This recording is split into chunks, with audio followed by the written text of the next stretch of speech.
Dans cette nouvelle vidéo de la série sur NATS, on va maintenant parler de Jetstream, qui est une fonctionnalité du serveur NATS, qui peut être activée via des paramètres de configuration, et qui va s'assurer que chaque message soit délivré au moins une fois. Si vous êtes dans un contexte NATS hors Jetstream, si des messages sont publiés sur un sujet particulier et que personne n'a souscrit à ces sujets, les messages sont simplement perdus. Si vous êtes dans un contexte Jetstream, les messages sont persistés dans ce qu'on appelle des streams, et on va pouvoir les rejouer via des consumers. Donc, dans Jetstream, l'accent est mis sur la simplicité, la sécurité, la scalabilité, et on va voir maintenant comment ça marche.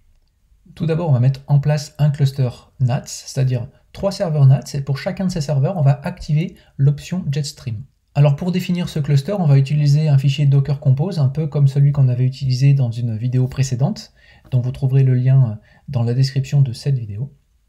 Et on va définir 3 services, NATS1, NATS2, NATS3, chacun basé sur l'image NATS. Et pour chacun de ces services, on va utiliser un fichier de configuration, nats1.conf, nats2.conf, etc., qu'on va simplement monter dans /natsserver.conf. Natsserver.conf, c'est le fichier de configuration qui est utilisé par défaut lorsqu'on lance un conteneur à partir de l'image NATS. Dans chacun des fichiers de configuration, on va définir le nom du serveur, on les appellera S1, S2, S3. Ici, on voit le fichier de configuration pour le premier service, NATS1. On va définir donc, le port, par défaut d'écoute de NATS, c'est 4222, un port plus pour des actions d'administration qu'on n'utilisera pas forcément ici, et on va définir une entrée cluster, avec le nom, on va l'appeler simplement C1 ici.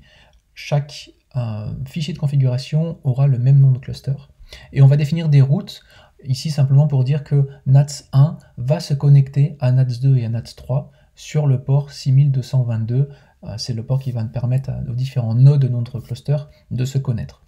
Et on va définir simplement une option Jetstream, avec ici un répertoire de stockage, mais on a juste besoin en fait de définir cette option-là, ici, Jetstream, pour que le serveur qui soit lancé avec cette configuration soit lancé dans un contexte Jetstream. Ça veut dire qu'il va être capable de persister des messages.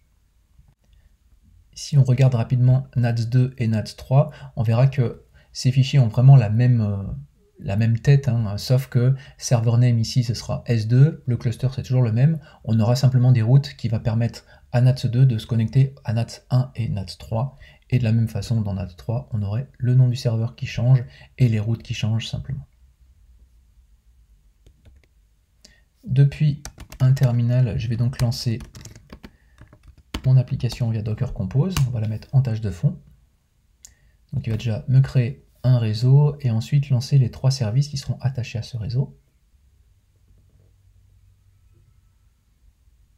Une fois que c'est fait, je peux faire un Docker Compose ps et voir qu'on a nos 3 serveurs NATS qui ont été configurés donc avec l'option Jetstream via les fichiers de configuration qui sont en train de tourner. On va maintenant créer une ressource stream qui va permettre de stocker des messages. Alors on va la définir sur le sujet event.étoile et on va lui donner aussi un facteur de réplication de 3. C'est-à-dire qu'à chaque fois qu'on va voir un message qui va être publié sur event.quelque chose, ce message sera persisté, il sera stocké sur chacun des serveurs. Donc, pour ça qu'on aura en fait un leader qui va stocker ce message et le message sera ensuite répliqué sur chacun des serveurs. Pour créer ce stream, on va utiliser le client NATS. Alors c'est un client qu'on peut récupérer très facilement. Je vous ai mis le lien dans la description de cette vidéo et qui va nous permettre d'interagir avec nos différents serveurs NATS. Par défaut, NATS va parler avec le serveur NATS qui est sur du localhost 4222, ce qui correspond en fait à notre NATS 1 qu'on a déployé avec Docker Compose. Alors avec NATS, on va pouvoir faire beaucoup de choses avec le client NATS, notamment créer un stream.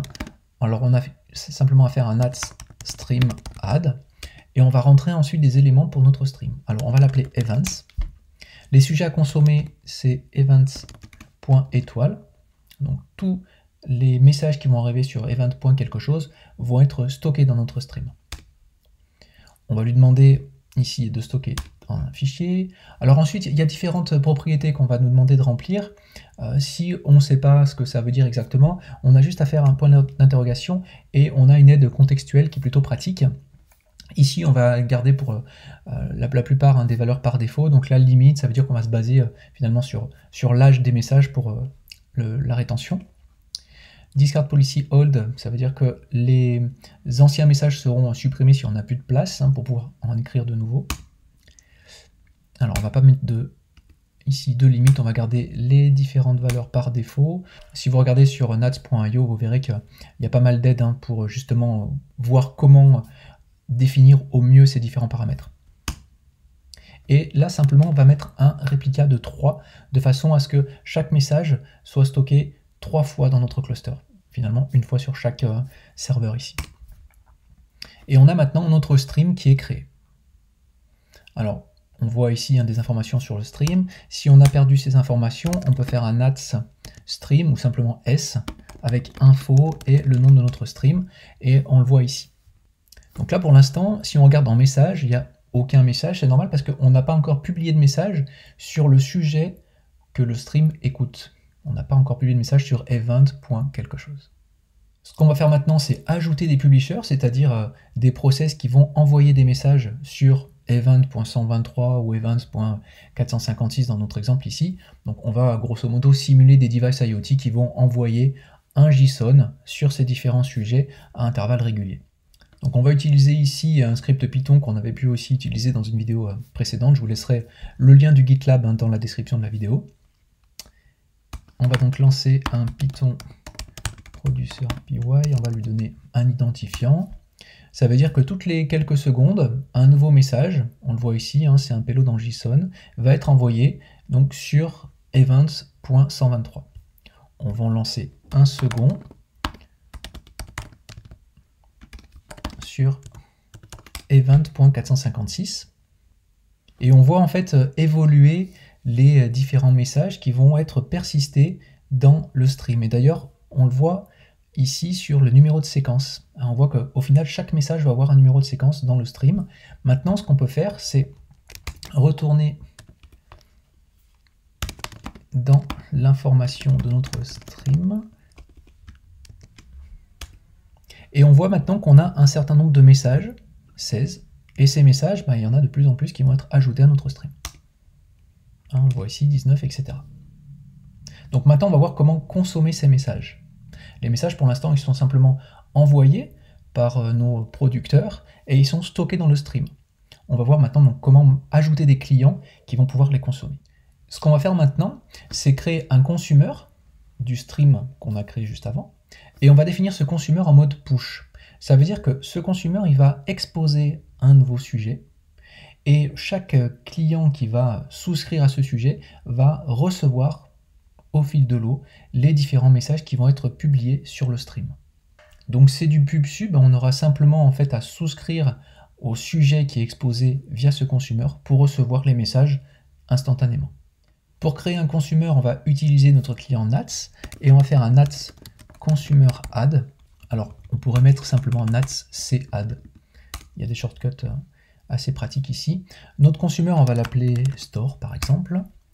Delivery target, c'est là qu'on va définir le sujet qui sera utilisé pour renvoyer finalement tous les messages, pour mettre à disposition les messages qui sont arrivés sur le stream. Ici, on va dire que tout va être envoyé sur events. Start policy, ça définit les premiers messages qui vont être envoyés. Si on met all, on va directement recevoir les messages depuis le début. Donc c'est-à-dire tous les messages qui ont été envoyés alors qu'il n'y avait pas encore de consommateur pour ces messages. On va définir que pour chaque message, on va envoyer un acknowledgement pour spécifier qu'on a bien reçu le message. On va utiliser ici pour le replay policy le instant, ça veut dire qu'on va recevoir tous les messages d'un coup. On ne va pas attendre en fait que, étant donné que les messages sont envoyés toutes les 5 secondes, on ne va pas attendre 5 secondes entre chaque message, on va simplement tous les recevoir d'un coup. Pas forcément donner de filtres supplémentaires, et ensuite on va laisser les différentes autres commandes par défaut. Et on va définir ce consumer sur le stream event. Voilà. Donc on a un consumer maintenant. De la même façon, on pourrait faire un nats consumer info. Il est sur le stream event et il s'appelle store. Et on retrouve les informations de notre consumer. Alors ce qu'on peut voir ici, c'est qu'on a un nombre de messages qui ne sont pas processés pour l'instant, puisque le consumer il est là, il est prêt à mettre les messages à disposition à ses clients, c'est-à-dire aux subscribers qui vont souscrire au sujet events. pour l'instant, il n'y en a pas encore. Donc on voit que tous les messages, et ça augmente, hein, 151, voilà, on était à 143 avant, ils sont pour l'instant simplement pas processés. On utilise ici un client Python relativement simple, qui va simplement se connecter à notre cluster et qui va écouter sur le sujet event. Donc il va écouter au final tous les messages que notre consumer a publiés sur event. Et il va les recevoir. Et à chaque fois qu'il va recevoir un de ces messages, il va simplement écrire, voilà, j'ai reçu tel message. L'idée ensuite, c'est d'envoyer un acknowledgement pour spécifier au consumer que le message a bien été reçu. Et voilà, si on voulait aller plus loin, l'idée de ce store, en fait, hein, ce serait de mettre ces messages en base aussi, mais bon, pour l'exemple, on n'en a pas besoin. Encore une fois, ces morceaux de code sont dans un repository dans GitLab, et vous trouverez le lien dans la description de cette vidéo. Si je lance donc mon script qui s'appelle data store push, on voit ici que directement, j'ai reçu, et je continue à recevoir au fil de l'eau, tous les messages qui ont été publiés et qui sont maintenant encore publiés sur event.quelque chose. En fait, ce qui se passe, c'est qu'on va recevoir des messages, je vais remettre un petit peu plus gros ici. Voilà, on reçoit des messages sur le sujet event, mais ces messages, ils ont été publiés sur event.123 ou event.456. Hein, les producteurs qui sont sur la gauche publient eux sur event.123 ou event.456, mais par contre le consumer, lui, récupère tous ces événements, tous ces messages, et publie ça sur events. Et au final, notre client Datastore Push, lui, il écoute simplement sur events et il récupère tous les messages qui sont publiés. Donc vous voyez ici, hein, c'est un exemple de consumer en mode push, et on a donc un client qui va juste avoir à souscrire au sujet qui est exposé par le consumer. Ce qu'on va faire maintenant, c'est créer un nouveau consumer, toujours sur le même stream, mais par contre cette fois-ci, on va le faire en mode pull. C'est-à-dire que ce n'est pas un consumer qui va créer un sujet et publier des messages sur ce sujet, mais il va plutôt attendre qu'on vienne lui demander des messages. On verra que pour ça, un client aura besoin de faire une requête sur un sujet particulier. Alors avant de définir notre nouveau consumer, ce qu'on va faire, c'est supprimer le consumer qui existe déjà, qui s'appelle event sur store, et en fait on va créer un consumer avec le même nom. Donc on va faire un ats consumer add, on va donc l'appeler store. Cette fois-ci c'est un pool, donc le pool on va simplement laisser ce champ vide, on va utiliser plus ou moins les mêmes paramètres que ce qu'on a vu tout à l'heure, pas mettre de filtre, et on va laisser voilà tout ça par défaut, et ce consumer va écouter les messages du stream event. Donc encore une fois, on pourrait cette fois-ci faire un ats consumer info events store et avoir les informations de notre consumer. Et donc on voit que le nombre de messages grossit, hein, là pour l'instant il n'y a aucun message qui a été traité. Pour récupérer les messages qui sont exposés via notre nouveau consumer, celui qu'on a créé en mode pool, on va utiliser un client un petit peu différent. Alors ici le client il va continuer à se connecter à notre cluster comme on l'a fait juste avant, et ici on va définir une boucle, et dans cette boucle en fait on va récupérer les messages un à un. Alors récupérer les messages, ça va se faire avec une requête particulière, time request qu'on voit ici.